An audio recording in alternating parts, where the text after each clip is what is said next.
আজ আপনাদের জন্য থাকছে মেজর ডালিম বলছি অডিও বুকের ৩য় পর্ব।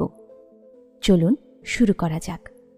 রাত ১০টা বেজে ১৫ মিনিটে আমাদের ট্রেন হারুনাবাদ স্টেশনে এসে পৌঁছল। ছোট্ট স্টেশন। প্ল্যাটফর্মের যেখানে আমাদের বগিটা গিয়ে থামল সেখানে বেশ জমাট অন্ধকার। আমরা নেমে পড়লাম। অল্প কয়েকজন যাত্রী ওঠানামা করল। আমরা আধারে চুপ করে দাঁড়িয়ে থাকলাম। অল্পক্ষণ পর হুইসেল দিয়ে ট্রেন প্ল্যাটফর্ম ছেড়ে চলে গেল। যে সমস্ত যাত্রী ট্রেন থেকে নেমেছিল তারা সবাই স্টেশনের চেকিং গেট দিয়ে বেরিয়ে গেছে। চুপচাপ দাঁড়িয়ে আমরা জায়গাটা ভালো করে দেখে নিচ্ছিলাম। অপর্যাপ্ত বৈদ্যুতিক আলোয় স্টেশন ঘরটার সামনে কিছুটা অংশই আলোকিত হয়েছিল। প্ল্যাটফর্মের বেশিরভাগ অংশই ছিল অন্ধকারাচ্ছন্ন। স্টেশনের বাইরে একটা মাঝারি আকারের উঠান, কয়েকটি চায়ের দোকান, তাদের সামনে কয়েকটি টাঙা যাত্রীদের অপেক্ষা করছে। ৪-৫০০ গজ দূরে হাইওয়ে রেললাইনের প্রায় সমান্তরালভাবেই উত্তর দক্ষিণে চলে গেছে। মাঝে মধ্যেই দূরপাল্লার বড় বড় ট্রাকগুলো আওয়াজ তুলে ভীষণ বেগে আসা যাওয়া করছে। রাস্তার ওপারেই হারুনাবাদ শহর। শহর বলতে একটু বর্ধিষ্ণু বাজার। বাজারের চারদিকে জনবসতি। আমরা হারুনাবাদ শহরের ডান দিক দিয়ে প্রয়োজনীয় দূরত্ব বজায় রেখে যাত্রা শুরু করব। একে তো বর্ডার এলাকার মরু অঞ্চল, রাতও বেশ হয়েছে, লোকজন নেই খুব একটা, সমস্ত শহরটাই ঘুমিয়ে পড়েছে। আমরা প্ল্যাটফর্ম খালি হয়ে যাবার পর স্টেশনের সদর দরজার দিক দিয়ে না গিয়ে প্ল্যাটফর্মের শেষ প্রান্ত দিয়ে বেরিয়ে এলাম। অতি সাবধানে হাইওয়ে ক্রস করে একটা বাবলা ঝোপের মধ্যে অবস্থান নিলাম। হারুনাবাদ শহরের বসতির শেষ প্রান্ত থেকেই শুরু হয়েছে মরুভূমি। উঁচু নিচু বালির পাহাড়, মাঝে মধ্যে কাটার ঝোপঝাড়। যে জায়গায় পানির আধার রয়েছে সেখানে গড়ে উঠেছে ছোট ছোট গৃহস্থালী। তাকে কেন্দ্র করেই ছোট ছোট চাষাবাদের খামার, অরহর, কলাই, যব, ভুট্টার ক্ষেত। মোটামুটি এই ধরনের টেরেনই অতিক্রম করে যেতে হবে আমাদের। যাত্রা শুরু করার আগে আমি ও মতি কম্বলের নিচে বসে কম্পাস সেটিং ও নাইট মার্চ চার্ট ঠিক করে ম্যাপের সাথে মিলিয়ে নিচ্ছিলাম। ম্যাপ অনুযায়ী আমাদের অবস্থানের অদূরেই একটি কারেজ থাকার কথা। কারেজ হলো মরু অঞ্চলে গভীর কুয়োর সারি। এগুলো খুঁড়ে তাতে বৃষ্টির পানি জমিয়ে রাখা হয় প্রয়োজন মতো ব্যবহার করার জন্য। আবাদি জমিতে জলসেচের ব্যবস্থাও করা হয়ে থাকে কারেজ থেকে। নূরকে পাঠানো হলো কারেজটি খুঁজে বের করার জন্য। উদ্দেশ্য আমাদের সাথের মালপত্র সব কারেজের কুয়োতে ডাম্প করব। সেটাই হবে সবচেয়ে নিরাপদ। অল্পক্ষণ পরেই নূর কারেজের সন্ধান বের করে ফিরে এলো। আমরা সবাই হ্যাভারস্যাকটা রেখে বাকি মালপত্র সব নিয়ে কারেজের একটা কুয়োতে ফেলে দিয়ে এলাম। এবার সার্বিকভাবে যাত্রা শুরু করতে আমরা প্রস্তুত। বিসমিল্লাহ বলে আমরা পথযাত্রা শুরু করলাম শ্রীকরণপুরের উদ্দেশ্যে। ঘন্টায় গড়ে ৪ থেকে ৫ মাইল বেগে চলতে হবে। আকাশে বড় একটা চাঁদ, সপ্তর্ষির মণ্ডল, ধ্রুবতারা, ক্যাসোপিয়া, ওরিয়েন্ট বেল্ট সবগুলোই দেখা যাচ্ছে পরিষ্কার। কম্পাস ছাড়া তারকারাজির সাহায্যেও আমাদের পথযাত্রা চলতে পারে। বিচ্ছিন্ন হয়ে পড়লে কিভাবে তারকারাজির সাহায্যে গন্তব্যস্থলে পৌঁছাতে হবে সেটা আগেই ভালো করে রপ্ত করে নিয়েছি প্রত্যেকেই। প্রথম ঘন্টা কেটে গেল নির্বিঘ্নে। পথে কোনো লোকজনের সামনাসামনি হতে হয়নি। বিরতি কাটিয়ে চলা শুরু হলো আবার। মিনিট 10 পর থমকে দাঁড়িয়ে পড়ে ইশারা করল মতি। অ্যান্টি ট্যাঙ্ক অবস্ট্যাকলস সামনে। একটি খাল, খালে পানি। খালের দুই দিকেই 60 মাইক্রো অ্যাঙ্গেলে বেশি উঁচু। Any obstacle is always covered by fire.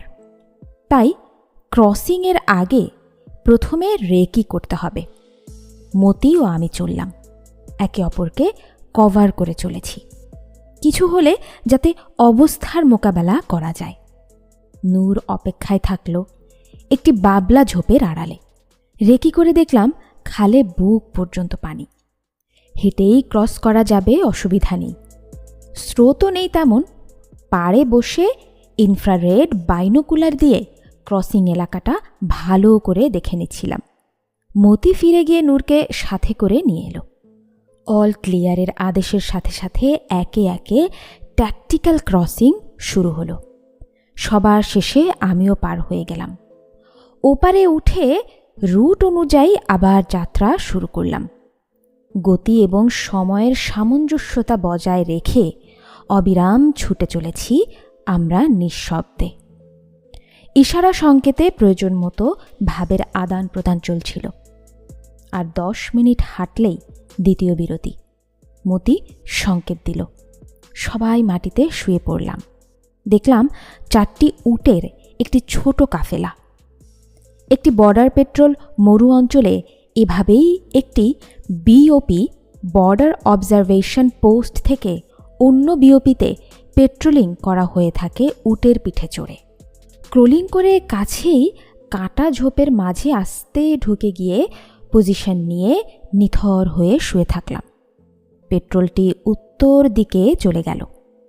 ওরা হদিসও পেল না তাদের উটের পায়ের নিচে শুয়ে রয়েছে জলজ্যান্ত 3 জন লোক। আমরা উঠে আবার হাঁটা শুরু করলাম। দ্বিতীয় বিশ্রামের পর কিছু দূর যেতেই মাটি খোঁড়ার শব্দ দূর থেকে ভেসে এলো। থমকে দাঁড়িয়ে পড়লাম আমরা। ম্যাপ অনুযায়ী এখানে তো কোনো পক্ষেরই কোনো ডিফেন্সিভ পজিশন থাকার কথা নয়। তবে মাটি খুঁড়ছে কারা? মতিকে পাঠানো হলো রেকি করতে। একটি নতুন ডিফেন্সিভ লাইন তৈরি করতে ব্যাংকার খোদা হচ্ছে। তাই নির্ধারিত রুট থেকে একটু বেঁকিয়ে কিছু দূর যেয়ে পরে আবার নির্ধারিত রুটে ফিরে আসতে হবে আমাদের। সেভাবেই কম্পাস, বিয়ারিং এবং নাইট মার্চ চার্ট সেট করে আবার যাত্রা শুরু করলাম। ডিফেন্সিভ পজিশন বাইপাস করে এগিয়ে চললাম আমরা। এখানে আরেকটি নালা কেন? তবে কি আমরা ভুল পথে এগোচ্ছি?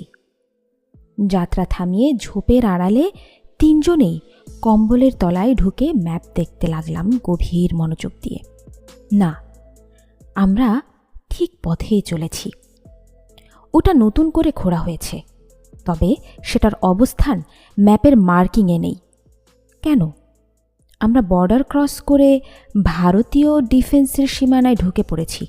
ঘড়িতে তখন 2:30 বাজে। হিসেব মতো আমরা এখন ভারতীয় সীমানার ভেতরে। এটা ভারতীয় ডিফেন্সের অবস্ট্যাকল নতুন করা হয়েছে, বিধায় ম্যাপের মার্কিংয়ে নেই। একইভাবে সতর্কতার সাথে খালটা ক্রস করে পাড়ে উঠে এলাম। এখন থেকে বিপদের ঝুঁকি অনেক বেশি। চলতে হবে খুব সাবধানে। আর 1-1.5 ঘন্টার মধ্যেই পৌঁছে যাবার কথা শ্রীকরণপুর শহরের সীমানায়। খালের পরেই দেখলাম ব্যাংকারে ভারতীয় সাজোয়া বাহিনীর ট্যাঙ্কগুলোর ডিপ্লয় করা আছে। ব্যাংকারগুলো থেকে মাঝে মাঝে মানুষের কথোপকথনের আওয়াজ শোনা যাচ্ছিল। গভীর রাত, তাই সমস্ত এলাকা জুড়ে ছিল অস্বাভাবিক নিস্তব্ধতা। আমাদের এগিয়ে চলার জন্য এই ধরনের পরিবেশ খুবই অনুকূল।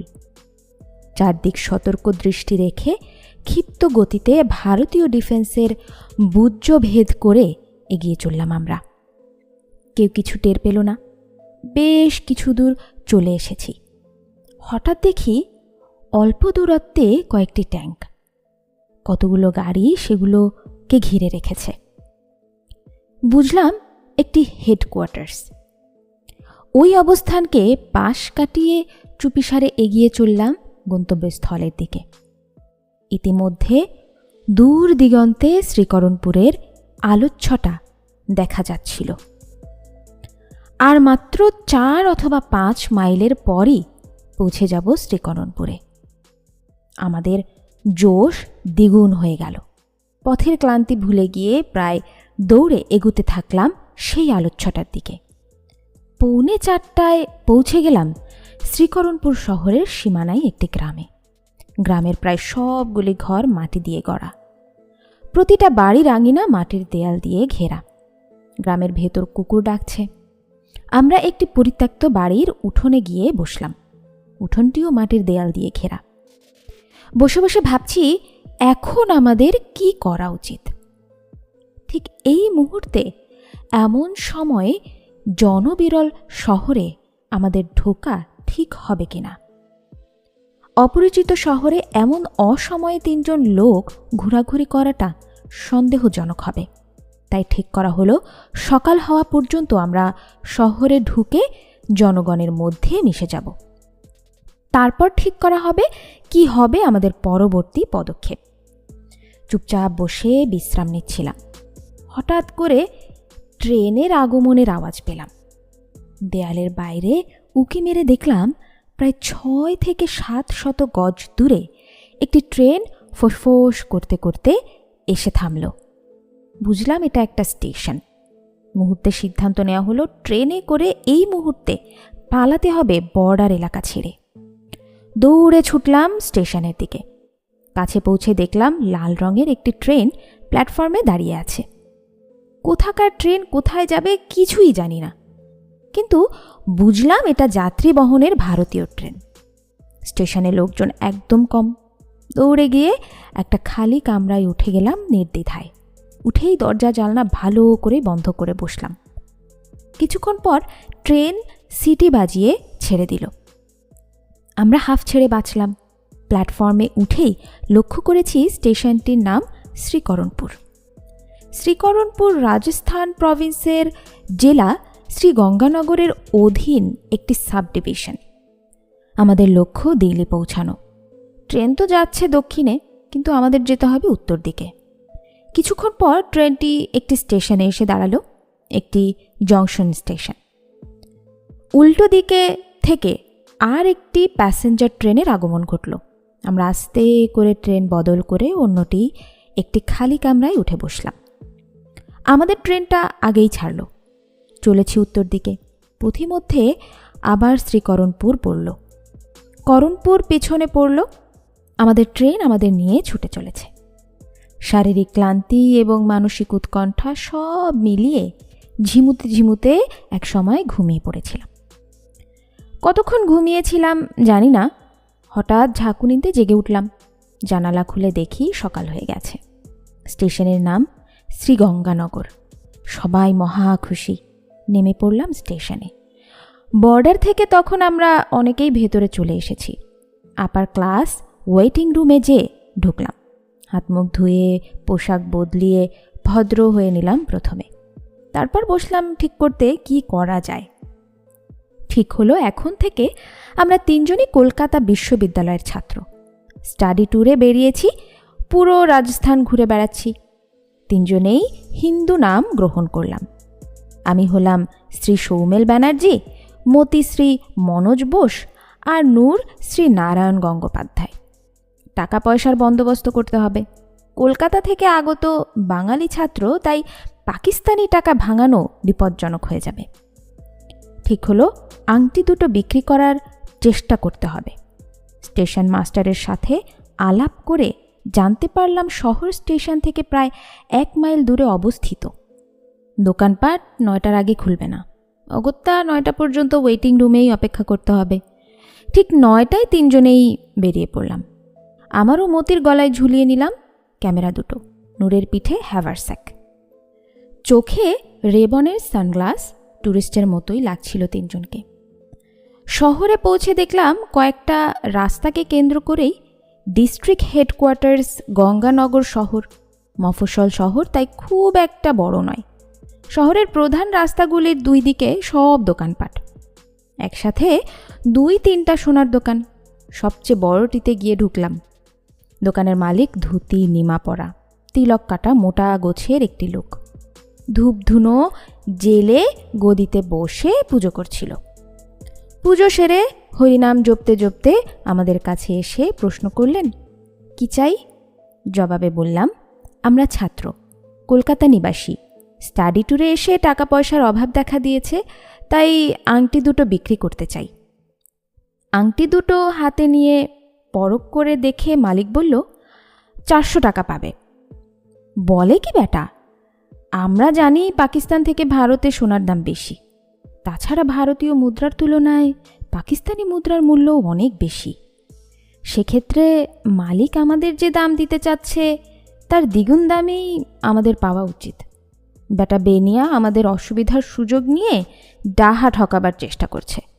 ভীষণ রাগ হলো। তার ফন্দি বুঝতে পেরে আংটি দুটো ফেরত নিয়ে বেরিয়ে এলাম দোকান থেকে। অন্য দোকানে আর গেলাম না। বুঝতে পারলাম ওতে বিশেষ লাভ হবে না। ভিনদেশে অবস্থার সুযোগ নিয়ে সব বেনিয়াই ঠকাবার চেষ্টা করবে। ঠিক করলাম একটা ক্যামেরা বেচে দেব।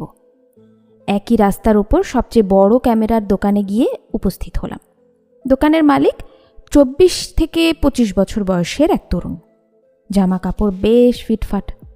হিন্দি উর্দু মিশিয়ে তাকে আমাদের সমস্যা বুঝিয়ে বললাম, একটা ক্যামেরা বেচে দিতে চাই। তরুণ যুবক আমাদের অবস্থা শুনে সহানুভূতিশীল হয়ে উঠল। ক্যামেরা দুটো হাতে নিয়ে বলল, এ তো অত্যন্ত দামি ক্যামেরা, বিদেশ থেকে ইম্পোর্টেড। হ্যাঁ ভাই, বিদেশ থেকেই প্রবাসী আত্মীয়ের মাধ্যমে খুব শখ করে আনিয়েছিলাম। নেহাতি বিপাকে পড়েই বিক্রি করতে হচ্ছে, কিন্তু এত দামি ক্যামেরা এই ছোট শহরে ভালো দামে বিক্রি করতে পারবে না। তাছাড়া শখের জিনিস কষ্ট করে আনিয়েছ, বিক্রি করে দিলে আর কিনতেও পারবে না। তাই বলছি, তোমাদের কাছে আর অন্য কিছু কি নেই? আছে ভাই, দুটো স্বর্ণের আংটি, বলে পকেট থেকে আংটি দুটো বের করে ওর হাতে দিলাম এবং সোনার দোকানের অভিজ্ঞতা সম্পর্কে ওকে সব খুলে বললাম। সব শুনে ও একটু হাসলো। বলেই যুবক দোকানের কর্মচারীকে ডেকে আমাদের চা এনে দিতে বলে বেরিয়ে যাচ্ছিল। চায়ের কথা বলতেই আমরা বলে উঠলাম, চায়ের প্রয়োজন নেই ভাই, আমাদের আংটি দুটো বিক্রি করে দিতে পারলেই আমরা তোমার কাছে কৃতজ্ঞ থাকব। সে আমি দেখছি, চা খাও। এত দূর থেকে তোমরা আমাদের রাজস্থান সফরে এসেছো, তোমাদের একটু আপ্যায়ন করার অধিকার নিশ্চয়ই আমার আছে। যুবকের আন্তরিকতা আমাদের মুগ্ধ করল। কর্মচারী ইতিমধ্যে চা নাস্তার জোগাড় করতে বেরিয়ে গেছে। যুবকটি আমাদের দোকানে বসিয়ে বেরিয়ে গেল। অপরিচিত 3 জন লোকের কাছে পুরো দোকান ফেলে দিয়ে যেতে তার বিন্দুমাত্র দ্বিধা হলো না। অপরিচিত ভিনদেশে এমন লোকজন সাহায্যকারী পেয়ে ধন্য হলাম। কর্মচারী গরম গরম লুচি, তরকারি ও চা এনে রাখলো সামনে। খাবারের গন্ধ পেয়ে এতক্ষণ কষ্ট করে ভুলে থাকা ক্ষুধা পেটে মোচড় দিয়ে উঠল।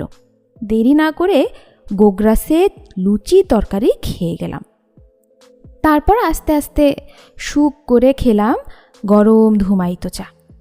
নাস্তা পেটে পড়ার পর শরীরটা বেশ চাঙ্গা হয়ে উঠল। মিনিট 20 পর যুবক হাসি মুখে ফিরে এলো। তোমাদের কাজ হয়ে গেছে, এ নাও, বলে 850 টাকা আমার হাতে দিল। চা নাস্তা খেয়েছো তো? হ্যাঁ, খুব মজা করে খেলাম, লুচি তরকারি আর চা। ভাই, তোমার নামটা জানতে পারি কি? নিশ্চয়ই, রমেশ ত্রিপাঠী। আমরাও আমাদের বাঙালি হিন্দু নামের পরিচয় দিলাম। রমেশ ভাই, তুমি যদি কখনো কলকাতায় আসো তবে অবশ্যই আমাদের সাথে যোগাযোগ করবে। বিদেশে তোমার কাছ থেকে পাওয়া আন্তরিকতা এবং সাহায্যের কথা চিরকাল মনে থাকবে। 3 নম্বর পার্ক সার্কাস। একটা ভুয়া ঠিকানা দিয়ে রমেশকে অসংখ্য ধন্যবাদ জানিয়ে বিদায় নিয়ে ওর দোকান থেকে বেরিয়ে এলাম। আজকের পৃথিবীতে ভালো লোক যে একদমই নেই তা নয়। রমেশের মতো ভালো লোক কিছু রয়েছে বলেই পৃথিবীর চাকা এখনও ঘুরছে। রমেশের দোকান থেকে বেরিয়ে সোজা গিয়ে বসলাম একটা বড় আকারের রেস্টুরেন্টে। পেটে লুচি তরকারি এবং চা পড়ায় ক্ষুধা বেড়ে গিয়েছিল। পেট পুজো না সারা পর্যন্ত অন্য কিছুতেই মনোযোগ দেওয়া সম্ভব নয়।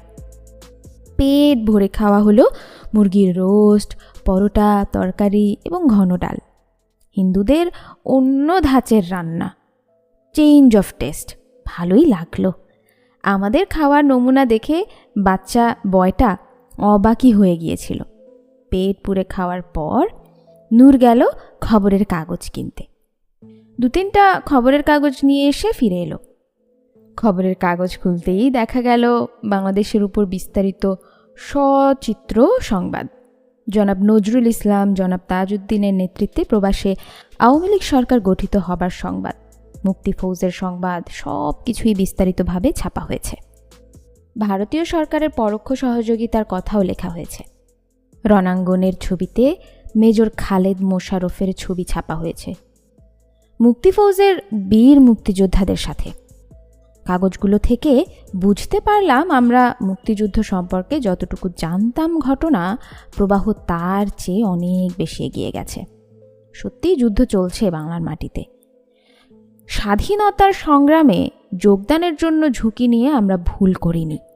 যত তাড়াতাড়ি সম্ভব রণাঙ্গনে যেয়ে যুদ্ধে অংশগ্রহণ করতে হবে আমাদের। তিনজনে পরবর্তী পদক্ষেপ সম্পর্কে আলোচনা শুরু করলাম নিচু স্বরে। ভারতীয় কর্তৃপক্ষের চোখে ফাঁকি দিয়ে মুজিবনগর যাবার চেষ্টা করা হবে রিস্কে। নিয়ম অনুযায়ী বর্ডার ক্রস করার পর ভারতীয় কর্তৃপক্ষের কাছে আত্মসমর্পণ করাটাই ছিল যুক্তিসঙ্গত। স্বেচ্ছায় ধরা দিলে আমাদের উদ্দেশ্য সম্পর্কে কোনো সন্দেহ দেখা দেবে না ভারতীয় কর্তৃপক্ষের মনে। ধরা না দিলে আমরা উদ্দেশ্য সম্পর্কে সন্দেহের অবকাশ থাকবে। কিন্তু ধরা দেবে কোথায়? গঙ্গানগরে ধরা দিলে অযথা সময় নষ্ট হবে, কারণ আমাদের ব্যাপারে সব সিদ্ধান্তই আসবে কেন্দ্রীয় সরকারের কাছ থেকে। সেক্ষেত্রে এখনকার কর্তৃপক্ষের হাতে বন্দী হয়ে কেন্দ্রীয় নির্দেশের অপেক্ষায় সময় নষ্ট করা অযথা। তাছাড়া তিনজন কমান্ডো ট্রেনিংপ্রাপ্ত পাকিস্তানি সামরিক অফিসারদের কাছ থেকে প্রকৃত তথ্য জানার জন্য যে উপায় অবলম্বন করা হবে নিম্ন পর্যায়ে, তা সহ্য করার মতো মানসিক এবং শারীরিক অবস্থা বর্তমানে আমাদের কারোরই নেই। তার চেয়ে বরং দিল্লি পৌঁছে আত্মসমর্পণ করাটাই হবে শ্রেয়। যা হবার সামনেই হোক। ঠিক হলো, দিল্লিতে যেয়েই আত্মসমর্পণ করা হবে মিনিস্ট্রি অব এক্সটার্নাল অ্যাফেয়ার্সে। কিন্তু বর্ডারে আত্মসমর্পণ না করে দিল্লি পর্যন্ত পৌঁছানোর জন্য ভারতীয় কর্তৃপক্ষের মনে যাতে কোনোরূপ সন্দেহের সৃষ্টি না হয়, কেন বর্ডারে আত্মসমর্পণ না করে আমরা দিল্লি রওনা হলাম তার যুক্তি বর্ণনা করে ভারতের প্রধানমন্ত্রী শ্রীমতী ইন্দিরা গান্ধীর কাছে রাজনৈতিক আশ্রয় চেয়ে আমরা আবেদনপত্র লিখে ফেললাম তিনজন মিলে। ঠিকানা লেখা হলো মাননীয়া প্রধানমন্ত্রী, ভারত সরকার, প্রযত্নে মিনিস্ট্রি অব এক্সটার্নাল অ্যাফেয়ার্স, রাষ্ট্রপতি ভবন, সাউথ ব্লক, নয়াদিল্লি। পোস্ট অফিসে গিয়ে রেজিস্টার্ড মেইলে চিঠিটা পাঠিয়ে রসিদ নিয়ে ফিরে এলাম রেস্টুরেন্টে। পোস্টমাস্টার বলেছিলেন 2-1 দিনের মধ্যেই চিঠিটা পৌঁছে যাবে দিল্লিতে। চিঠিটার একটা কপি পাঠাতে হবে মুজিবনগর সরকারের কাছে। এই এলাকা থেকে মুজিবনগর সরকারের কাছে রেজিস্টার্ড পোস্ট পাঠানো যুক্তিসঙ্গত হবে না। ঠিক করলাম দিল্লি থেকে এটা পোস্ট করব। এরপর নূরকে পাঠানো হলো স্টেশনে দিল্লি যাবার টিকিট করার জন্য। ফিরে এলো নূর সন্ধে 7:30টায়। কালকা মেইলে করে দিল্লি যাব আমরা। দ্বিতীয় শ্রেণীর 3টি টিকিট কেটে নিয়ে এসেছে নূর। পয়সা কম থাকায় প্রথম শ্রেণীর টিকিট কাটা সম্ভব হয়নি। হাতে প্রচুর সময়। দুপুরে আর এক প্রস্থ খাওয়া দাওয়া করে শহরটা একটু ঘুরে ফিরে দেখার জন্য বেরোলাম। ঘুরে ফিরে দেখছি আর ক্যামেরায় ছবি তুলছি স্মৃতিগুলোকে ধরে রাখার জন্য। ছোট শহর ঘোরা শেষ হয়ে গেল খুব অল্প সময়ের মধ্যেই। ঠিক হলো সময় কাটানোর জন্য ম্যাটিনি শো সিনেমা দেখব। একটি হলে গিয়ে দেখলাম অঞ্জনা চলছে, ববিতা রাজেন্দ্র কুমার অভিনীত। টিকিট কেটে ঢুকে পড়লাম। মফস্বল শহরে সিনেমা হল, ব্যবস্থা মোটামুটি। ভরদুপুর রোদে উপরে টিনের চাল তেতে উঠছে। ভীষণ গরম লাগছিল লোকের ভিড়ে। সদ্য মুক্তি পাওয়া ছবি, হাউসফুল, কিন্তু বেশ মজাই লাগছিল। বাদাম চানাচুর চিবুতে চিবুতে ছবি দেখতে। ছবি শেষ হলো। হল থেকে বেরিয়ে এলাম বিকেল 5:30টায়। আবার গিয়ে বসলাম সেই সকালের হোটেলে। আর এক প্রস্থ খাওয়া হলো। ধীরে সুস্থে 6:45টায় স্টেশনে গিয়ে পৌঁছালাম। কালকা মেইল ট্রেন আসবে 7:30টায়, কিন্তু তখনও প্ল্যাটফর্ম একদম খালি। ব্যাপারটা কি? টিকিট কালেক্টরকে জিজ্ঞেস করতেই তিনি বললেন ট্রেন 6:30টায় ছেড়ে চলে গেছে। মানে? মাথায় আকাশ ভেঙে পড়ল। নূর বোর্ড থেকে ট্রেনের সময় 6:30টার জায়গায় 7:30টায় পড়েছে। ভীষণ রাগ হলো। মতি ও আমি নূরকে তার গাফিলতির জন্য বকাবকি করতে লাগলাম। আমাদের বকাবকি শুনে কালেক্টর সাহেব এগিয়ে এসে বললেন, যা হবার তা হয়ে গেছে, গোলমাল করে সময় নষ্ট না করে ট্যাক্সি পাকড়ো। ড্রাইভারকে বকশিশ দেবার কথা বললে ও তোমাদের ট্রেন পৌঁছানোর আগেই পরের স্টেশনে পৌঁছে দিতে পারবে। তার মধ্যস্থতায় একটি ট্যাক্সি করে উঠে বসলাম। কালেক্টর সাহেব ড্রাইভারকে পাঞ্জাবিতে সব বুঝিয়ে বলেছিলেন। শিখ ড্রাইভার, তার হিন্দুস্তান ট্যাক্সি চালিয়ে দিল উল্কা বেগে। রাস্তার অবস্থা মোটামুটি। তীব্র বেগে ছুটে চলেছে আমাদের ট্যাক্সি। ভাবলেশহীন অবস্থায় স্টিয়ারিং হাতে বসে আছেন সর্দারজি। আমরাও চুপ করেই বসেছিলাম। মুখে কেউ কিছু না বললেও প্রতি মুহূর্তে মনে হচ্ছিল স্বাধীনতা যুদ্ধে বোধহয় আর যাওয়া হলো না। রাজস্থানের এই মরুভূমিতেই মোটর দুর্ঘটনায় অক্কা পেতে হবে। মনে মনে দোয়া দরুদ পড়তে লাগলাম। সর্দারজি চেষ্টা সার্থক হলো। ট্রেনের আগেই সে আমাদের পৌঁছে দিল পরবর্তী স্টেশনে। ড্রাইভার পাঞ্জাবিতে বলল, দেখো সাবজি, এসেই পৌঁছ গয়া। সর্দারজির মুখে একটি গর্বের হাসি। আমরা ট্যাক্সি থেকে নেমে ভাড়ার ওপর মোটা বকশিশ দিতেই সর্দারজির হাসি আরও বড় আকার ধারণ করল। মিনিট 15 পর ট্রেন এসে গেল। আমরা নিজেদের নির্দিষ্ট কামরায় উঠে বসলাম। ঘাম দিয়ে যেন জ্বর নেমে গেল। মেইল ট্রেন ছুটে চলল। কামরায় আমরা মোট 4 জন যাত্রী। দূরপাল্লার মেইল ট্রেন। বুফে কার আছে, বিছানাপত্রেরও বন্দোবস্ত রয়েছে। পয়সা দিয়ে বিছানা আনিয়ে নিয়ে যার যার বিছানায় শুয়ে পড়লাম। রাতে ছুটে চলেছে কালকা মেইল। পরদিন ভোরে দিল্লি পৌঁছাবো আমরা। ট্রেনের শব্দ মৃদু মন্দ দোলায় বিছানায় শুয়ে শুয়ে নানা কথা চিন্তা করতে করতে একসময় গভীর ঘুমে ঘুমিয়ে পড়লাম। অনেক দিন পর আরামের ঘুম হলো। হঠাৎ করে ট্রেনের ঝাঁকিতে ঘুম ভেঙে গেল। চোখ খুলে দেখি আমরা আমাদের সহযাত্রী পাশের ভদ্রলোক আগেই ঘুম থেকে জেগে জানালা খুলে বাইরে তাকিয়ে বসে আছে। শুয়ে শুয়েই দেখলাম বাইরের অন্ধকার ফিকে হয়ে আসছে। ভোরের পূর্বাভাস দেখতে দেখতে চারদিক ফর্সা হয়ে গেল। পূর্ব দিগন্তের লাল সূর্যের উদয় হলো। উদীয়মান সূর্যের লালিমায় রক্তিম হয়ে উঠল পূর্ব আকাশ। সূর্যের আলোয় জেগে উঠল পৃথিবী। জানালা তুলে দিলাম আমি। ভোরের ঠান্ডা হাওয়ায় ঝাপটা লাগলো চোখে মুখে। মুখ ঘোরাতেই চোখে পড়ল পাশের ভদ্রলোক সূর্যের দিকে চেয়ে নমস্কার করছেন আর বিড়বিড় করে কী সব বলছেন। বুঝলাম সূর্যদেবের ভক্তি করে মন্ত্রপাঠ করছেন ভদ্রলোক। আমি উঠে টয়লেটে গিয়ে ঢুকলাম। প্রাতক্রিয়া সেরে হাত মুখ ধুয়ে প্রস্তুত হয়ে বেরিয়ে দেখি মতি ও নূর তখনও ঘুমোচ্ছে। ওদেরকে ডেকে তুললাম। একে একে ওরাও প্রাতক্রিয়া সেরে আমার পাশে এসে বসল। কালকা মেইল ঘন ঘন হুইসেল দিতে দিতে মন্থর গতিতে এগোচ্ছে। ঘড়িতে তখন 6:30। তার উপরে বাজে। বুঝলাম দিল্লির কাছাকাছি এসে গেছি। 7টায় পৌঁছানোর কথা। ঠিক 7টার সময়ই কালকা মেইল এসে থামল দিল্লির স্টেশনে। বিরাট বড় দিল্লির স্টেশন, অসম্ভব ভিড়। এত সকালেও লোকজনের অভাব নেই। ব্যস্তভাবে সবাই ছুটোছুটি করছে।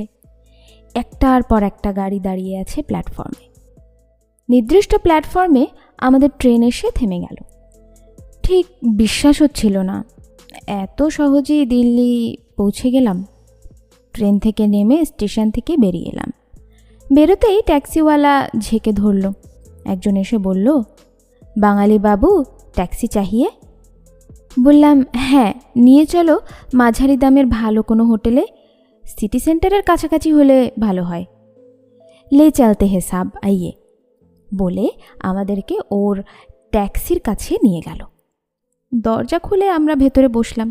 20 থেকে 25 মিনিটের মধ্যেই চালক একটি হোটেলের সামনে গাড়ি থামালো। হোটেল নটরাজ। ট্যাক্সির ভাড়া চুকিয়ে দিয়ে রিসেপশনে এগিয়ে গিয়ে 2টো কামরাকে বুক করলাম।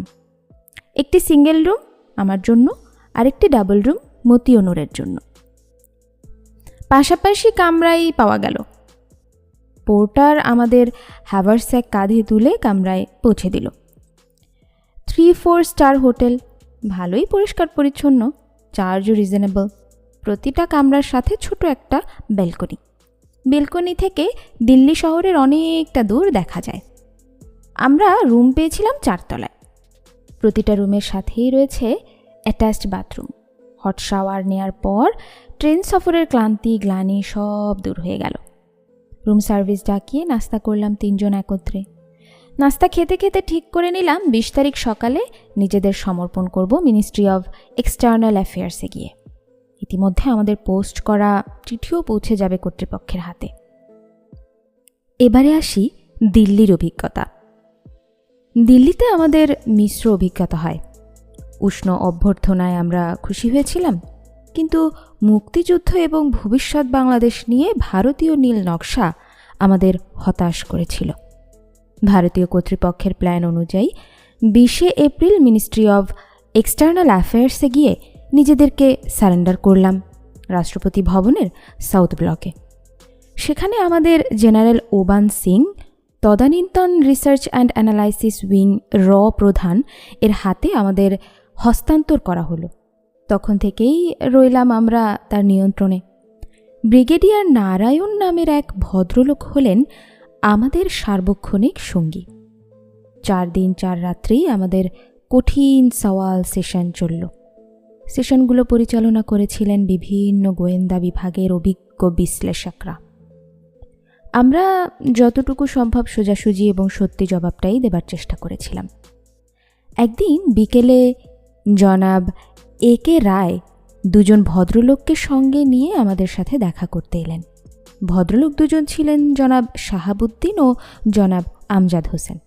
জনাব শাহাবুদ্দিন ও জনাব আমজাদ হোসেন 2য় ও 3য় সচিব হিসেবে পাকিস্তান দিল্লি মিশনে কর্মরত ছিলেন। প্রবাসী সরকার 17 এপ্রিল গঠিত হওয়ার খবর জেনে তারা দুজনে দূতাবাস থেকে ডিফেক্ট করে ভারতীয় সরকারের কাছে রাজনৈতিক আশ্রয় প্রার্থনা করেন। ভারত সরকার তাদের রাজনৈতিক আশ্রয় প্রদান করে, তাদের নিরাপত্তার সম্পূর্ণ দায়িত্ব গ্রহণ করেছে। তাদেরকেও আমাদের মতো গোপন আরেকটি সেফ হাউসে রাখা হয়েছে। আমাদের মতো দেশপ্রেমে উদ্বুদ্ধ হয়ে এই 2 জন তরুণ অফিসারও জীবনের ঝুঁকি নিয়ে অনিশ্চিত ভবিষ্যতে ঝাঁপিয়ে পড়েছেন। খুব খুশি হলাম ওদের পেয়ে। তারাও খুশি হলেন আমাদের সাথে সাক্ষাৎ করে। ওরা বাংলাদেশের সংগ্রাম সম্পর্কে আমাদের অনেক কিছুই বলেছিলেন। আমাদের মতো অভিজ্ঞ অফিসার যুদ্ধক্ষেত্রে বিশেষভাবে প্রয়োজন, তারা সে কথাও উল্লেখ করলেন। ইতোমধ্যে আমরা ব্রিগেডিয়ার নারায়ণকে জিজ্ঞেস করেছিলাম মুজিবনগর সরকারের সাথে আমাদের বিষয়ে ভারত সরকার কোনো যোগাযোগ করছে কিনা। জবাবে ব্রিগেডিয়ার জানিয়েছিলেন যোগাযোগ করা হয়েছে। অল্প কিছুদিনের মধ্যে বাংলাদেশের অস্থায়ী সরকারের কয়েকজন নেতা আসছেন দিল্লিতে। তাদের কাছেই আমাদের হ্যান্ডওভার করে দেওয়া হবে। এটা ছিল আমাদের জন্য একটি বিশেষ সুখবর। অবশেষে একদিন প্রতিনিধি দল এসে পৌঁছালো। জনাব তাজউদ্দিন আহমেদ প্রধানমন্ত্রী, জনাব খন্দকার মোশতাক আহমেদ পররাষ্ট্রমন্ত্রী এবং কর্নেল ওসমানী মুক্তিযুদ্ধ বাহিনীর কমান্ডার ইন চিফ, এরাই প্রতিনিধি দলের মূল ব্যক্তি। বৈঠকের এক পর্যায়ে প্রধানমন্ত্রী তাজউদ্দিন হঠাৎ করেই বললেন, ভারতীয় কর্তৃপক্ষের সাথে আলোচনার পর সিদ্ধান্ত হয়েছে আমাদের আরও সপ্তাহ 2 দিল্লিতেই থাকতে হবে। এ সময়ে ভারতীয় বিভিন্ন এজেন্সির বিশারদরা আমাদের মুক্তিযুদ্ধ সম্পর্কে ব্রিফিং দেবেন এবং স্পেশালাইজড অফিসার হিসেবে আমাদেরকে যুদ্ধে যোগদানের পর যে বিশেষ দায়িত্ব দেওয়া হবে সেই বিষয়েও বিস্তারিত জানাবেন। তার সিদ্ধান্ত শুনে অনেকটা অবাক হলাম। বাংলাদেশের স্বাধীনতা সংগ্রাম, আমাদের দায়িত্ব সম্পর্কে বাংলাদেশের সরকারের কাছ থেকে না জেনে ভারতীয় সরকারের প্রতিনিধিদের কাছ থেকে ব্রিফিং নিতে হবে কেন? তাহলে আমাদের সংগ্রামের প্রতি আমাদের সরকারের সহানুভূতি নিঃস্বার্থ নয়? বুঝতে পারলাম ভারত সরকারের যথেষ্ট প্রভাব রয়েছে আমাদের স্বাধীনতা সংগ্রামের ওপর। মুজিবনগর সরকার স্বাধীনতা সংগ্রামের ব্যাপারে ভারত সরকারের মনোভাবকে বিশেষ গুরুত্ব দিয়েই সব সিদ্ধান্ত গ্রহণ করছে। কেমন যেন ঘোলাটে ঠেকল ব্যাপারটা। বেশ কিছু প্রশ্ন দেখা দিল মনে। বাংলাদেশের সংগ্রাম কাদের সংগ্রাম? কাদের নিয়ন্ত্রণে সংগঠিত হচ্ছে এই যুদ্ধ? ভারত নেপথ্যে থেকে কি স্বার্থে কলকাঠি নাড়ছে? পৃথিবীর সব দেশে স্বাধীনতার সশস্ত্র সংগ্রাম জাতীয় সংগ্রাম হিসেবে সংগঠিত হয়েছে জাতীয় সরকারের অধীনে।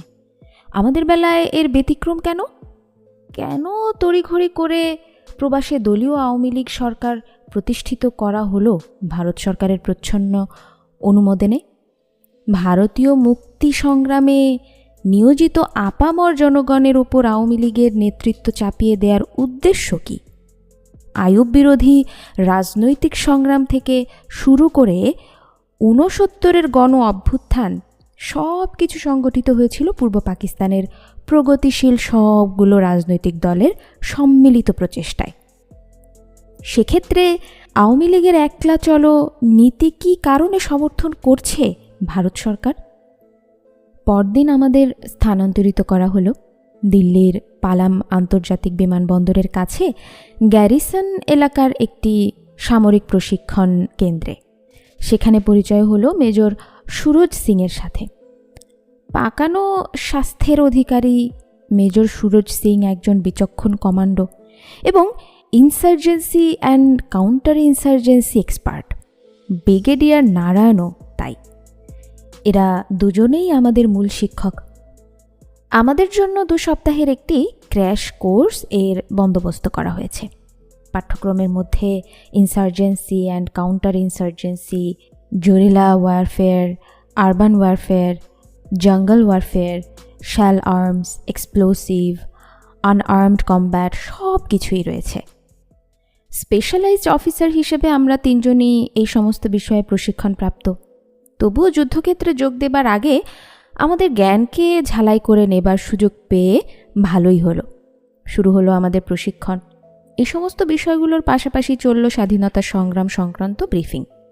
25শে মার্চ রাতে পাকিস্তান আর্মির শ্বেত সন্ত্রাসের বিরুদ্ধে বিদ্রোহ করে প্রতিরোধ সংগ্রামে ঝাঁপিয়ে পড়ছেন পূর্ব পাকিস্তানে অবস্থিত সামরিক বাহিনীর বিভিন্ন ইউনিট, পুলিশ, ইপিআর, আনসার, মুজাহিদ প্রভৃতি সংগঠনের বাঙালি সদস্যরা। তাদের কেন্দ্র করে জনগণের স্বতঃস্ফূর্ত অংশগ্রহণে সৃষ্টি হয়েছে মুক্তি সংগ্রাম। এই সংগ্রামে যোগ দিয়েছে দলমত নির্বিশেষে ছাত্র, শ্রমিক, কৃষক ও অন্যান্য পেশাদার জনগণের বৃহদাংশ। ভারত সরকার বাংলাদেশের ঘটনাবলী অতি সতর্কতার সাথেই পর্যবেক্ষণ করছে। বাংলাদেশ থেকে বর্ডার ক্রস করে ভারতের মাটিতে আশ্রয় নিয়েছে লক্ষ লক্ষ শরণার্থী। এভাবেই ভারত সরকার সরাসরিভাবে জড়িয়ে পড়েছে বাংলাদেশের স্বাধীনতা সংগ্রামের সাথে। অনেকটা মানবিক কারণেই, স্বতঃস্ফূর্ত কারণেই গড়ে ওঠা স্বাধীনতা সংগ্রামকে ফলপ্রসূ করে গড়ে তোলার জন্য প্রয়োজন রাজনৈতিক নেতৃত্বের। আওয়ামী লীগকেই দিতে হবে সেই নেতৃত্ব। এর জন্যই প্রতিষ্ঠিত করা হয়েছে অস্থায়ী আওয়ামী লীগ সরকার। ভারত আওয়ামী লীগ ও অস্থায়ী বাংলাদেশ সরকারকে বিশ্বাস করে। প্রাথমিক পর্যায় থেকেই আওয়ামী লীগ এর নেতৃত্বে সংগঠিত করে তুলতে হবে এই সংগ্রাম। আওয়ামী লীগ ও সদ্য গঠিত প্রবাসী সরকারের প্রত্যক্ষ নিয়ন্ত্রণের বাইরে অন্য কোনো রাজনৈতিক দল, ভিন্ন কোনো রাজনৈতিক আদর্শে বিশ্বাসী গ্রুপ কিংবা ব্যক্তি কাউকেই কোনো সাহায্য করবে না ভারত সরকার। আওয়ামী লীগ সরকারের একক কর্তৃত্ব অস্বীকার করে বিরোধিতা করতে পারে মূলত 2টি প্রতিক্রিয়াশীল গোষ্ঠী। প্রথমত, পাকিস্তান সেনাবাহিনীর প্রাক্তন সব সদস্যরাই দীর্ঘদিন যাবৎ রাষ্ট্র ক্ষমতার অংশীদারিত্ব করেছে। তাদের কেন্দ্র করেই শুরু হয়েছে প্রতিরোধ সংগ্রাম। তাই এই সংগ্রামের কর্তৃত্ব দাবি করে তারা ক্ষমতা লিপ্সু হয়ে আওয়ামী লীগের নেতৃত্বে চ্যালেঞ্জ করে বিদ্রোহী হয়ে উঠতে পারেন। দ্বিতীয়ত, হুমকি আসতে পারে চরমপন্থী নকশাশীলদের কাছ থেকে। বাংলাদেশের স্বাধীনতা সংগ্রামে অনুপ্রবেশ ঘটেছে চরমপন্থীদের। তাছাড়া বাংলাদেশের সীমান্তবর্তী পশ্চিম বাংলা, বিহার, উড়িষ্যা, আসাম, মেঘালয়, ত্রিপুরা, মণিপুর, মিজোরাম প্রভৃতি প্রদেশে নকশালি তৎপরতা ক্রমবর্ধমান। ভারতের পূর্বাঞ্চলের নকশালিরা বাংলাদেশের চরমপন্থীদের সাথে এক হয়ে স্বাধীনতা সংগ্রামের সুযোগে মিলিত হয়ে আওয়ামী লীগ সরকারের বিরুদ্ধে তৎপর হয়ে উঠতে পারে। এই মিলিত শক্তি আবার একত্রিতভাবে স্বাধীনতা সংগ্রামের নেতৃত্ব নিজেদের হাতে কুক্ষিগত করে নেবার চেষ্টাও করতে পারে ওই সমস্ত অঞ্চলের চলমান বিচ্ছিন্নবাদী সংগ্রামে। এ সমস্ত ক্ষমতালিপ্সু শক্তিসমূহকে সমূলে উৎপাটন করে যুদ্ধাবস্থায় এবং যুদ্ধের পর স্বাধীন বাংলাদেশের আওয়ামী লীগ সরকারের ক্ষমতা নিশ্চিত করার পরিকল্পনা ও উদ্যোগ এখন থেকেই গ্রহণ করা উচিত বলে ভারত সরকার মনে করে। একইভাবে বাংলাদেশের মুক্তিযুদ্ধ যাতে কোনো ক্রমেই ভারতের সার্বভৌমত্বের প্রতি হুমকি না হয়ে দাঁড়ায়, বিচ্ছিন্নবাদীদের চক্রান্তের ফলে তার জন্য প্রস্তুতি নিতে হবে বলে এখন থেকেই। এই ব্যাপারে মুজিবনগর সরকারের প্রধানমন্ত্রী একমত হয়েছেন। যৌথ উদ্যোগে একটি পরিকল্পনাও প্রণীত হয়েছে। ঠিক হয়েছে আওয়ামী লীগ কর্মীদের মধ্যে থেকে বাছাই করা কর্মীদের নিয়ে একটি বিশেষ রাজনৈতিক সশস্ত্র বাহিনী গঠন করা হবে। এই বাহিনীর সদস্য সংখ্যা হবে 1 লক্ষ। বিশেষ ট্রেনিং ক্যাম্পে ওদের প্রশিক্ষণ দেওয়া হবে ভারতীয় সেনাবাহিনীর প্রত্যক্ষ সহযোগিতায়। এই বাহিনীর রিক্রুটমেন্ট, ডিপ্লয়মেন্ট, ট্রেনিং এবং সব কিছুই থাকবে মুক্তিবাহিনীর কমান্ডারের আওতার বাইরে। এই বাহিনী সরাসরিভাবে নিয়ন্ত্রিত হবে বাংলাদেশের প্রধানমন্ত্রী দ্বারা। এদের সশস্ত্র করা এবং পরিচালনা করার দায়িত্ব নেবে ভারত সরকার। ভারত সরকারের তরফ থেকে এই বাহিনী গঠনের মূল দায়িত্বে থাকবেন জেনারেল ওবান সিং। এদের মূল কাজ হবে স্বাধীনতা উত্তর বাংলাদেশে আওয়ামী লীগের ক্ষমতাকে টিকিয়ে রাখা। প্রশিক্ষণের পর এদের দলে দলে পাঠানো হবে বাংলাদেশের ভেতরে মুক্তিযুদ্ধের শেষ অধ্যায়। ভেতরে গিয়ে নিজেদের অবস্থানকে সুসংহত করে তারা প্রস্তুত হয়ে থাকবে আওয়ামী লীগ সরকারের প্রতি যে কোনো চ্যালেঞ্জের মোকাবেলা করার জন্য। এই বাহিনীর নাম রাখা হয়েছে BLF, বাংলাদেশ লিবারেশন ফোর্স। যুদ্ধকালে এবং স্বাধীনতার পরে পর্যায়ক্রমে ওই বাহিনীর নাম রাখা হয় মুজিব বাহিনী এবং কুখ্যাত রক্ষী বাহিনী। বাংলাদেশ সরকার আমাদের 3 জনকে মনোনীত করেছে ভারতীয় সেনাবাহিনীর সহযোগিতায় এই BLF গঠন করার জন্য। আমাদের টোটালি নন পলিটিক্যাল মনে করে এবং মুজিব রহমানের প্রতি আমাদের অগাধ শ্রদ্ধা দেখেই বোধহয় এই সিদ্ধান্ত গ্রহণ করা হয়। আমাদের পেশাগত যোগ্যতা, সাহস, অন্ধ দেশপ্রেম, ব্যাকগ্রাউন্ড এবং সিনিয়রিটি সম্পর্কেও নিশ্চয়ই কনভিন্স হয়েছিল 2 সরকারের সংশ্লিষ্ট মহল। সুদূরপ্রসারী এই নীল নকশা এবং ভারত সরকারের মনোভাব জানতে পেরে অনেক কিছুই পরিষ্কার হয়ে উঠল। গত কয়েকদিন যাবৎ মনে যে সমস্ত প্রশ্নগুলো দেখা দিয়েছিল সেগুলোর অনেকগুলোরই জবাব পেয়ে গেলাম। জানবাজি রেখে যারা মুক্তিযুদ্ধে ঝাঁপিয়ে পড়েছেন, অকাতরে প্রাণ দিতে কুণ্ঠিত হচ্ছেন না যারা, তাদের প্রতি কি অবিশ্বাস, ক্ষমতা কুক্ষিগত করার জন্য নিবেদিত প্রাণ মুক্তিযোদ্ধাদের নির্মূল করার কি ভয়ানক ষড়যন্ত্র, শহীদ মুক্তিযোদ্ধাদের রক্তের সাথে কি চরম বিশ্বাসঘাতকতা। চাণক্য বুদ্ধির এই নীল নকশা ফাটল সৃষ্টি করবে জাতীয় ঐক্যে। জাতি হয়ে পড়বে বিভক্ত। ফলে স্বাধীন বাংলাদেশের ভিত হয়ে উঠবে দুর্বল। নস্যাৎ হয়ে যাবে জাতীয় সংগ্রামী চেতনা। অন্তর্দ্বন্দ্বে জর্জরিত দুর্বল বাংলাদেশ পরিণত হবে একটি করদ রাজ্যে। নাম সর্বস্ব বাংলাদেশের খোলসে অর্থহীন হয়ে পড়বে স্বাধীনতা। 8 কোটি বাংলাদেশির মুক্তির আকাঙ্ক্ষা পথ হারাবে বিশ্বাসঘাতকতার চোরাবালিতে।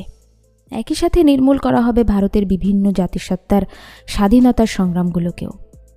মন বিদ্রোহ করে উঠল। এই চক্রান্তের অংশীদার হতে পারবো না। প্রতিরোধ গড়ে তুলতে হবে এই নীল নকশার বিরুদ্ধে। যুদ্ধক্ষেত্রে গিয়ে বুঝিয়ে বলতে হবে সহযোদ্ধাদের। ঐক্যমত্য সৃষ্টি করতে হবে মুক্তিযোদ্ধাদের মধ্যে, অতি সঙ্গোপনে। অন্যের দেয়া নামে মাত্র স্বাধীনতা নয়, প্রকৃত স্বাধীনতাই অর্জন করতে হবে। নিজেদের শক্তির উপর নির্ভরশীল হয়ে দীর্ঘস্থায়ী যুদ্ধের প্রস্তুতি নিতে হবে আমাদের। শিক্ষা নিতে হবে গণচীন, ভিয়েতনাম, আলজেরিয়া প্রভৃতি দেশের স্বাধীনতা সংগ্রামের ইতিহাস থেকে। 1971 সালের 25-26 মার্চের কালো রাত্রি মুক্তিযুদ্ধের জন্য আওয়ামী লীগের প্রস্তুতি এবং যুদ্ধ সম্পর্কে মিসেস ইন্দিরা গান্ধীর দৃষ্টিভঙ্গি সম্পর্কে মেজর রফিকুল ইসলাম PSC তার বই সামরিক শাসন ও গণতন্ত্রের সংকটে লিখেছেন, 25শে মার্চের রাতে সামরিক জান্তার পাশবিক ক্র্যাকডাউনের পর যেহেতু ওই ধরনের কোনো সামরিক অভিযানের মোকাবেলা করার কোনো প্রস্তুতি আওয়ামী লীগের ছিল না, সেই পরিপ্রেক্ষিতে নেতাদের সবাই ভারতে পালিয়ে গিয়ে কলকাতায় আশ্রয় গ্রহণ করেন।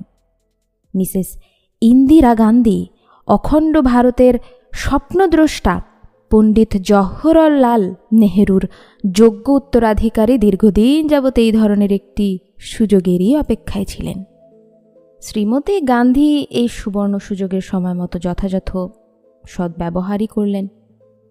ভারত যে শুধুমাত্র তাদের দীর্ঘদিনের প্রধান ও 1 নম্বর শত্রু পাকিস্তানকে দ্বিখণ্ডিত করে দেশটিকে দুর্বল করতে সক্ষম হয় তাই নয়, এই মুক্তিযুদ্ধের আবরণে সাফল্যের সাথে পশ্চিমবঙ্গ ও তাদের আশেপাশের প্রগতিশীল বিচ্ছিন্নতাবাদী জাতীয় মুক্তি সংগ্রামকেও নস্যাৎ করতে সক্ষম হয়।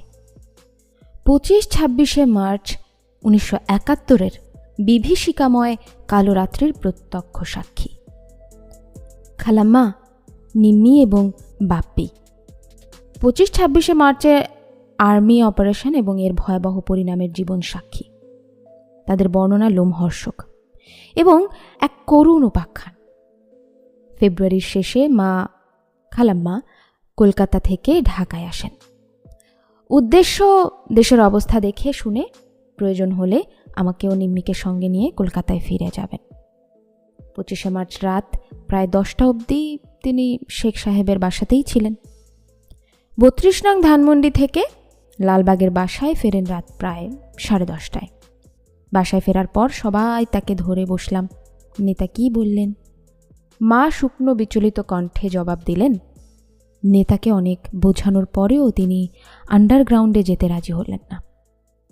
পার্টির নেতাকর্মীরা, ছাত্রনেতারা, অন্যান্য অনেকেই আসন্ন সামরিক অভিযান সম্পর্কে শেখ মুজিবকে সতর্ক করে দিয়ে অনুরোধ জানিয়েছিলেন পাক বাহিনী যদি জনগণের উপর ঝাঁপিয়ে পড়ে তখন জনগণের পাশে থেকে প্রতিরোধ সংগ্রামে তিনি তাদের নেতৃত্ব দেবেন, সেটাই তাদের প্রত্যাশা।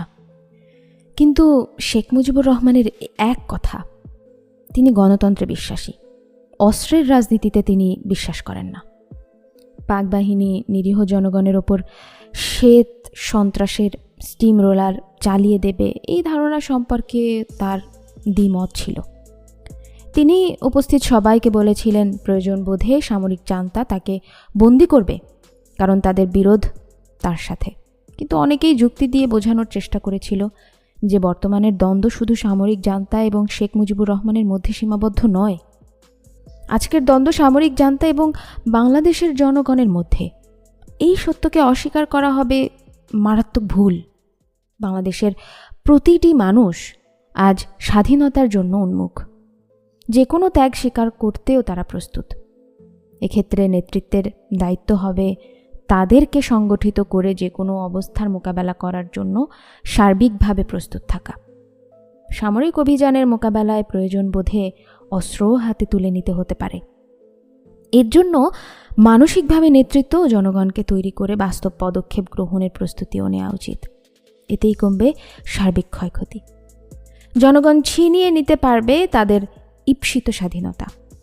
কিন্তু শেখ মুজিব কোনো যুক্তি গ্রহণ করলেন না।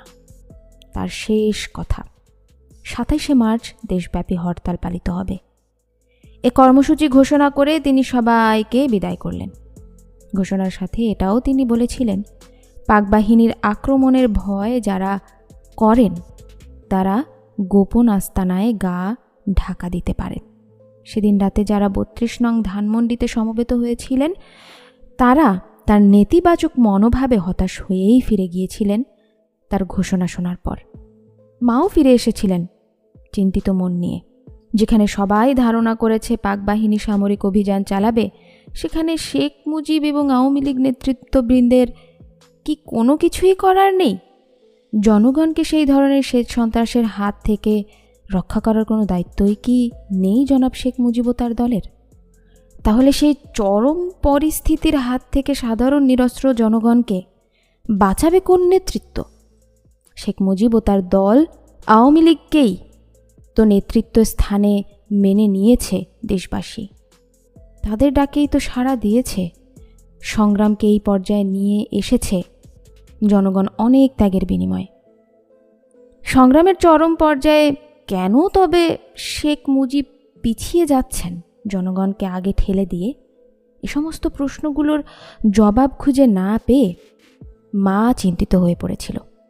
আতঙ্কিত হয়ে উঠেছিল তার স্পর্শকাতর মন। সচেতন বিবেক তার কিছুতেই মেনে নিতে পারছিল না নেতার এই ধরনের নেতিবাচক সিদ্ধান্ত।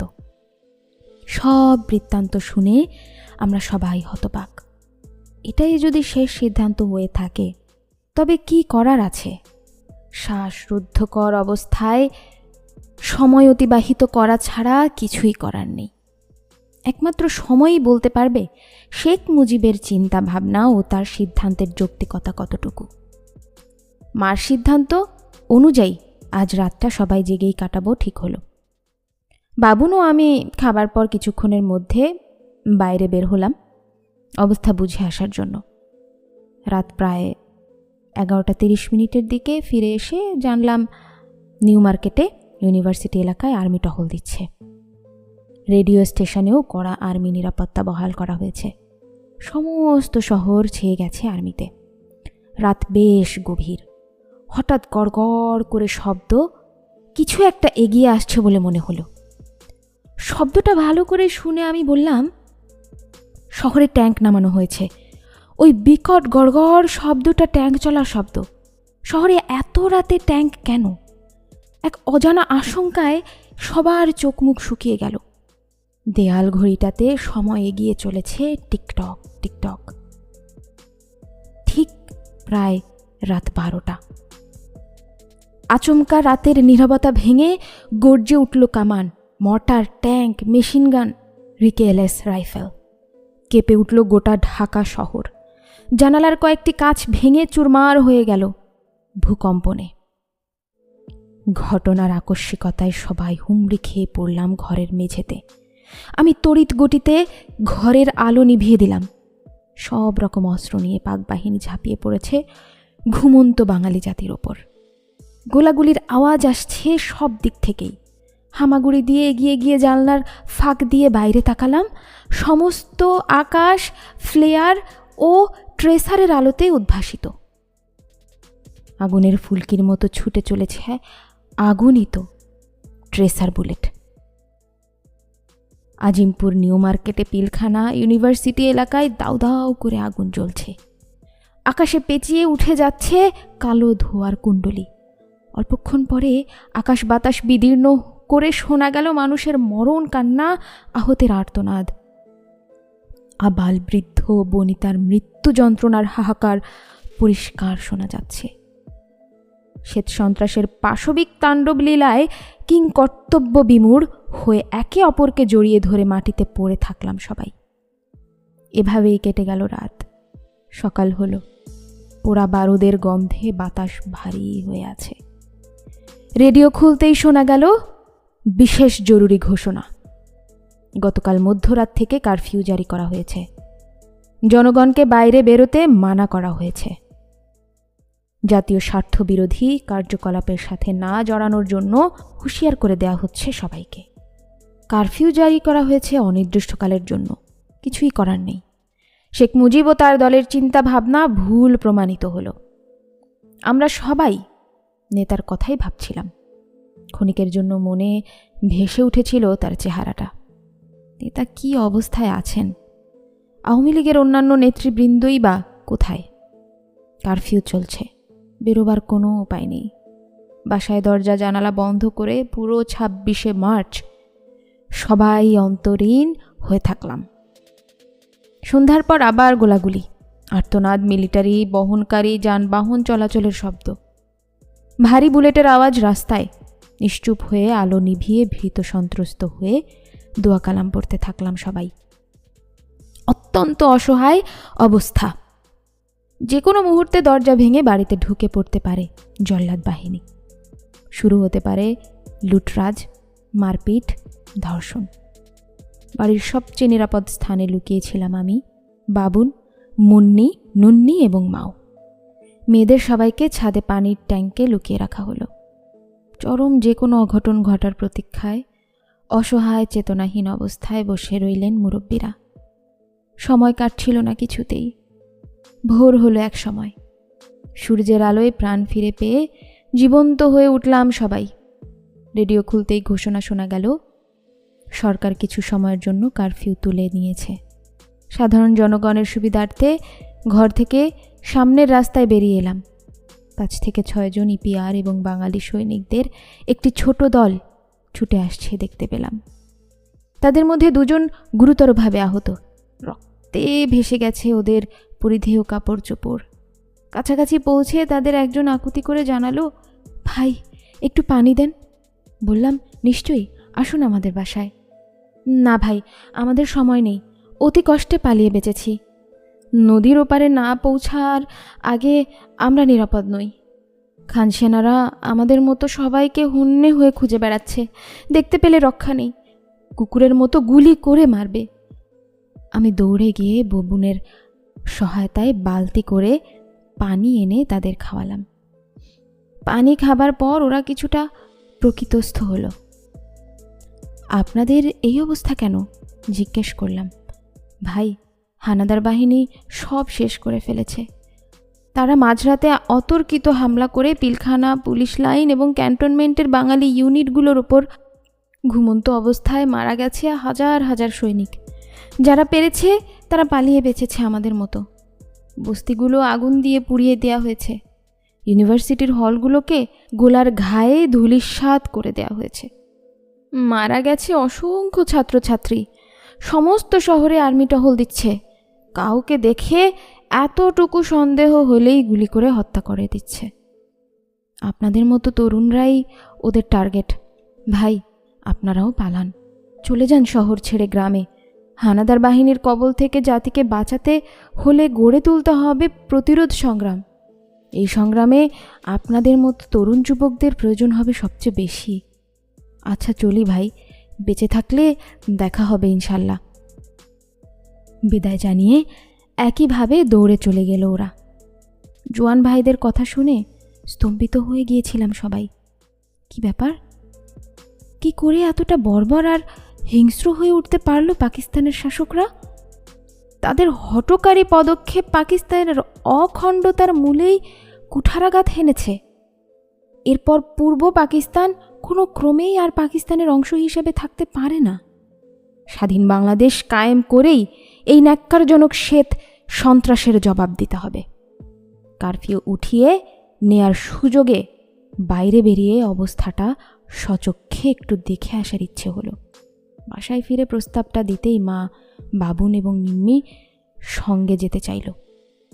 কোনো যুক্তি তারা শুনল না। একা আমাকে কিছুতেই ছাড়বে না ওরা। অগত্যা 4 জনই গাড়ি নিয়ে বেরিয়ে পড়লাম। রাস্তায় অসম্ভব ভিড়। লোকজন, যানবাহন সবই ছুটে চলেছে ঊর্ধ্বশ্বাসে। সবাই চলেছে নিরাপদ আশ্রয়ের খোঁজে। কেউ বেরিয়েছে অতি প্রয়োজনীয় জিনিসপত্র কিনতে। বাসার কাছের বস্তি পুড়িয়ে দেওয়া হয়েছে। সমস্ত বস্তি লোকশূন্য। নিউ মার্কেটের পাশে কাঁটাবন, নীলক্ষেত বস্তিরও একই অবস্থা। সমস্ত পিলখানা আর্মি ঘিরে রেখেছে। প্রতিটা রাস্তায় মেশিন গান ফিট করা। খান সেনা বহনকারী ট্রাকগুলো টহল দিচ্ছে। রাস্তার স্ট্র্যাটেজিক পজিশনে ট্যাঙ্ক মোতায়েন করা হয়েছে। ইউনিভার্সিটি এলাকা একদম ফাঁকা, থমথম করছে। ইকবাল হল, ছাত্র সংগ্রাম পরিষদের কেন্দ্রস্থল, জগন্নাথ হল, রোকেয়া হল মর্টার ও ট্যাঙ্ক ফায়ারে ইট ও কংক্রিটের ধ্বংসস্তূপে পরিণত হয়েছে। হলগুলোর মাঠে বুলডোজার দিয়ে গণকবর খুঁড়ে পুঁতে দেওয়া হয়েছে মৃত ব্যক্তিদের লাশগুলো। রোকেয়া হলের কাছে এই ধরনের একটি গণকবর তাড়াহুড়ো করে পুঁতে রাখা একটি লাশের 2টো পা বেরিয়ে রয়েছে দেখতে গেলাম। দেখে আতকে উঠলাম সবাই। মিলিটারি গাড়িগুলো থেকে খান সেনারা উদ্ভূত দৃষ্টিতে তাকিয়ে দেখছিল আমাদের। হঠাৎ মার খেয়াল হলো এভাবে ঘোরাফেরা করাটা মোটেও নিরাপদ নয়। Basabo, Rampura TV station, Kamalapur rail station, radio station ঘিরে রেখেছে শত শত আর্মি। কালো পোশাক পরিহিত মিলিশিয়া বাহিনীকেও নামানো হয়েছে। সব জায়গায় বস্তিগুলো পুড়িয়ে দেওয়া হয়েছে দুরাতের মধ্যেই। মালিবাগে তোদের বাসার সবার খবর নিতে গেলাম। আমাদের দেখে চাচা অবাক হয়ে গেলেন। ভীষণ রেগে গিয়ে মাকে বললেন, কোন সাহসে আপনারা বেরিয়েছেন? এক্ষুনি ফিরে যান। যত তাড়াতাড়ি সম্ভব বাসা ছেড়ে গ্রামে চলে যান, নদী পার হয়ে। আমরাও সরে পড়ছি। ঢাকা শহর মোটেও নিরাপদ নয়। বন্ধুরা, এই বইটি ভীষণ বড়, তাই আমরা একটি করে পর্ব আপলোড করব। আশা করব আপনারা সাথেই থাকবেন।